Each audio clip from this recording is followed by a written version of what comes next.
জানো বৌমা, আমি আগে কত বড় লোক ছিলাম, কত বড় লোক তুমি ধারণা করতে পারবা না। আমি এখনো বড় লোক আছি। আচ্ছা। ওরে বাবা, সত্যি মা আপনি এত বড় লোক ছিলেন? তা এত বড় লোক ছিলেন তা আপনাদের এরকম কাঁচা বাড়ি কেন? একটা প্লেন থাকবে, একটা বড় মানে সেই কি বলে কি আম্বানি আছে না, ওদের মতন ঘর বাড়ি থাকবে। তা আপনি তো দেখছেন না, সুতির শাড়ি পরে একদম রাস্তার ধারে দাঁড়ায় আমার সাথে সাটাম মারছে। চাটাম মারতে যাবো কেন? আমি পারলি এখনো একটা প্লেন কিনে ফেলতে পারি। হ্যাঁ, তা তোমার প্লেন কিনতে কে বারণ করেছে? কেন না কিনলে তো আমরাও একটু বসতে পারবা না। প্লেন কিনি লেখেন জানো?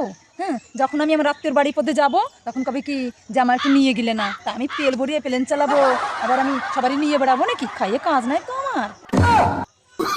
ওই ভয়তেই আমি প্লেন কিনি না। বুঝছো? বুদ্ধি আছে। হ্যাঁ মা, আপনার মাথায় আপনার ব্রেনে বিশাল বিশাল বুদ্ধি।